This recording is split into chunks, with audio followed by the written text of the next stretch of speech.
Well, guys, we are doing some real Weekend Warrior stuff now. It is 9:45 p.m. and we are embarking. We're 24 miles in, approximately. It's a little bit more than that, but we are embarking on an adventure. I don't know why my phone light turned on when I started videotaping. I'll see if I can get that turned off for the rest of the videos. But we are driving up to my cabin, and I have behind me my dump trailer and my tractor and pallet forks and tiller and bucket and grapple.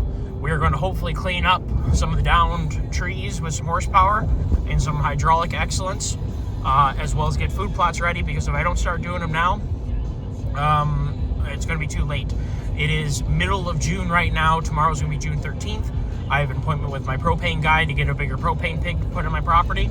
And tomorrow morning at 10:15, and I'm supposed to be at, we're going to even see if this is going to work out. I need to get tires put on my side-by-side and my little bitty 250 TRX, and I don't know why this is still playing in the background. It's so weird.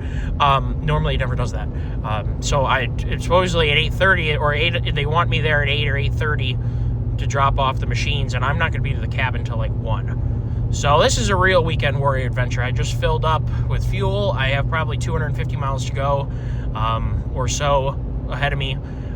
We're rolling right now at about 10,000 pounds behind us, and probably me I brought some extra tools. I have a lot of stuff I have to do. I have to work on a trailer that's up there, and I brought a bunch of tools with me, a generator and that kind of stuff, just so I don't have to rely on the power plugs in the garage. I can, move around a generator and have power to run power tools. I have battery power tools too, but my portaband is hardwire. So yeah, we have a long weekend. I'm probably going to do 4 or 5 days up there and really crank out some work. We're going to have, I hope, plenty of opportunity to film videos, as well as this one. So we are rolling right now, like I said, about 10K, and then the trucks, I forgot what I said. I thought I probably have 600 pounds in the bed, and me, and then I still have a car seat in here. There's a bunch of weight in the truck. I aired up to 62 in the rear, still 48 in the front, and that's probably about right for this load. I'm kind of figuring that I have about 3,000 pounds worth of payload. The trailer may only weigh about 10K, but this is not half-ton towable. Like I said, the payload of the truck right now is probably 3,000 pounds when you include the tongue weight. There's a lot of weight in and around this truck. So definitely not a half-ton combination, and it is amazing what the 7.3 does. Now, this is a 44-inch sidewall dump trailer, and my loader boom is up in the air to make everything fit. You guys will see that in the morning. So right now it shows we're getting 9.6. I think that's pretty darn respectable. We've been doing 56. This is 55, 56, whatever the heck I set my speed control at.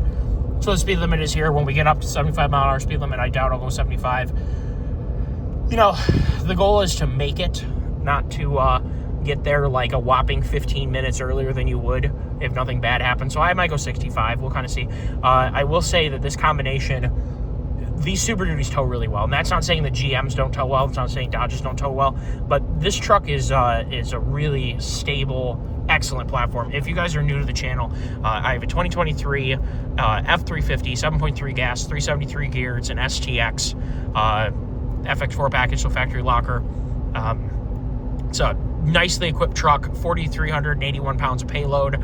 It's 11,499 pound GVWR. GCVWR is like 22 or 21 or something. Does that sound right? No, that doesn't sound right. It's probably 30 or 29, or I don't know. It doesn't matter. The rated capacity for this is 18.2 of conventional hitch and like 18,000 gooseneck. And of course, you're limited there by payload of the truck. Well, actually, you're limited there by the truck's GCVWR. That's what it is, not the payload. You're limited by truck's GCVWR, and that's just naturally a gas engine is not as heavy duty of an engine. Let's just be honest. It isn't, but and that's where the diesel runs cooler. So I guess really quickly, the diesel is able to run cooler. It's easier to keep a diesel cool doing the same amount of work because they run cooler. So you can do more work with the diesel without overstressing and overweighting the cooling system. What's funny about that is the trucks have the exact same braking capacity. They're the exact same brakes, same axles, same frame, everything else. So always keep in mind what the diesel's really giving you is power, one, and cooling capacity. It's not making you stop faster. Now, granted, the exhaust brake is helpful. But in the event of an accident, the exhaust brake is really there to take the load off of your brakes. It doesn't make you really stop any faster in a panic stop. The brakes are going to overwhelm what the exhaust brake is putting out. The beauty of the exhaust brake is it's using the engine's more or less back pressure, if you want, using the drag of the pistons moving air, the air compressor nature of the engine, and it's slowing the truck down. But the brakes are better than that. So keep that in mind. The exhaust brake is really nice for keeping your brakes cool coming down a mountain, or as cool as you can keep them, which is very important. But it doesn't make you stop any faster in the event of an accident. So always be careful with that. I love my 7.3. We are in tow haul mode right now in 8th gear, and we are trucking along at, what's that, about 1,750 RPM, which is just about perfect. This engine just loves that range. This engine works very well from about 1,300 to about 3,500 RPM. It is, not that it doesn't work well above 3,500 RPM, but the torque curve down at that 13 to 35 is really meaty. It's a very nicely made, the 7.3 engine, just very nicely done. They did an excellent job with the cam, the heads, the rotating assembly. This is just a nice engine. So we're going to have a long drive to talk about the truck. I'm going to try and find some circumstances and see how the truck does, because this is a longer drive with more weight on the back and some windage. It certainly isn't as much windage as a camper, but it's heavier than a conventional camper. So 44-inch sidewalls, and the front is, fairly tall. And like I said, the boom is up a little bit above, or the loader is up a little bit above the side of the sidewall. So it's a little bit of weight, a little bit of wind back there, no big deal. So we'll catch you guys up. We're going to get some, this is just flat, boring section of road. We'll talk a little bit. All right, everyone, it is 1:13 a.m. and we are on the home stretch. 208 miles in, but that's not quite right because I didn't think to reset it until I had gone about 8 miles. I'm like, oh, it would be nice to have trip 2 be a relevant detail. 3 hours and 59 minutes, 9.5 miles a gallon, 208 miles. We have a little bit under half a tank fuel, and we are going very, very gingerly because I do not want to smoke a deer tonight. So, takeaways.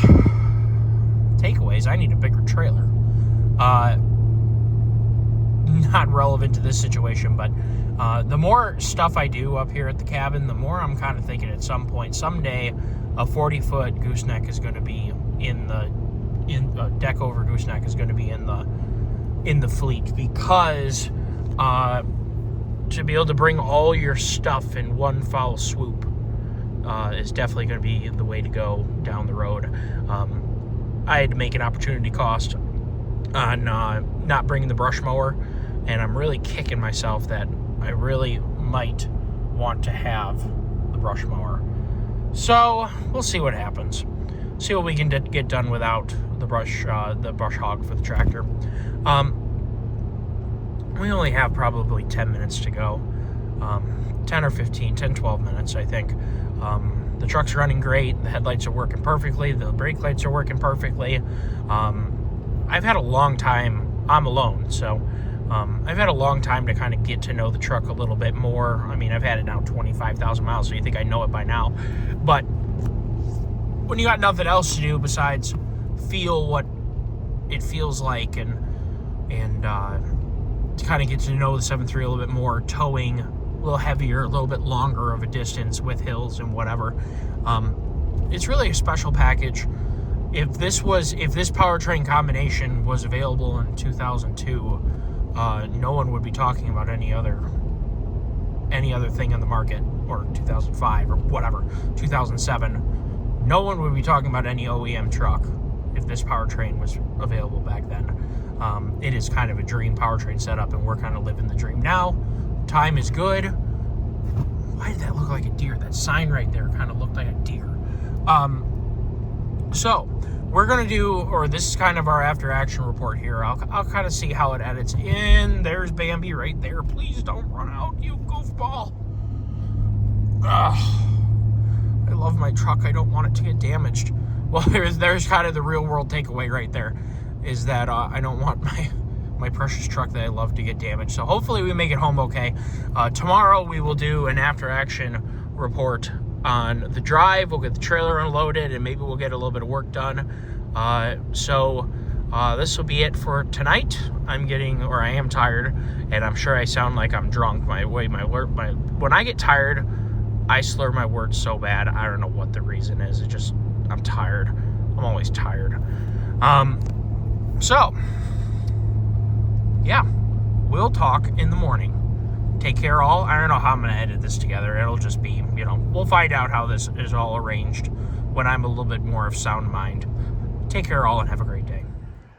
Well, guys, we are here. It is the next day. I just got my new propane tank installed, got some sleep, and about to go make some breakfast.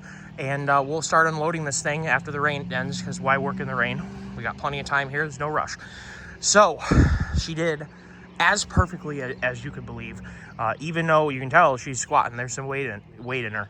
And the front end obviously is lifted up a smidgy poo. It is amazing how stable this truck is in this condition. I mean, literally, it's a one-finger driver. Never had an issue. That's a 14K dump trailer. It actually has 8K axles. Tons of brakes, no problem with that. She is a great unit, and it was so nice to have safe, comfortable, easy to drive, and in the pitch dark and deer running out, it was really nice to know that my accommodation was working quite well. The Super Duties, yes, they do squat a little bit in the rear, as we've talked about, because of the distance, which does improve the ride from the overload spring to the axle. As you can tell, we are definitely touching the overloads, and we've compressed them a little bit. But it is definitely no downsides to vehicle handling. Turn your brights off because obvious reasons. If we don't end up getting a dually at some point, because like I've said in the channel many times, the F450 has always been the plan as the long distance hauler, and this was intended to be my daily driver for the long run. If it maintains that this truck is going to remain my tow rig and I don't get a dually, I will definitely probably put bags on this because of how much I tow. I mean, I tow with this truck many times per week and varied weights. So the thing about bags that are nice is they work well empty and they work well full. I tow often enough where I'll be able to inspect them and know that they're working right often. So we may look into that. We will unload this thing and I'll kind of show you what all is here, because there's a lot of stuff. Tractor, tiller, pallet forks, bucket, grapple, brush mower, new tires for the side-by-side, and my ramps. Toolboxes full of tools. Truck's got there's a generator in there too, and porta band, and some more better drills for drilling my trailer. Hopefully we're going to install while we're here a fold-away hitch for the trailer, so I'm pretty excited about for the bass boat, so it'll fit in my garage instead of it being sideways. So that'll be another project too we're going to do. So we'll get this thing unloaded when it stops raining and I have some food, and we will kind of talk about, I guess, what's in here and how we're going to get started. We have a lot of, hopefully, ground clearing to do, and I'm hoping that these attachments are able to do it good enough in anything that I need. The tiller does a really nice job of chopping up ground stuff, so hopefully what I'm hoping is I can use the rake grapple, rake everything out of the way, cut it if I need to with a chainsaw. That's what I forgot to bring is the saw scabbard. Darn it. That's okay. We'll probably have the side-by-side back there with chainsaws in it already, and then I'll drive the tractor back there, so I already have tools back there. Fuel, bar oil, all the good stuff, and scrunch. Never forget your scrunch. So this has been a successful operation, and it's really nice when you have things that work well. I was worried about the tires, and it has nothing to do with the tires, not my truck tires. The trailer tires are OEM. Commonly, OEM tires aren't Goodyears. These are not Goodyears. And the other thing is I've wanted to put H-rated tires on this trailer for a while, just for puncture resistance and things like that. The one thing that irked me a little bit about these tires is they don't have a lot of tread. And the reason why that matters is not for traction, it's for puncture resistance. It would not take much of a nail to stab its way through that tread.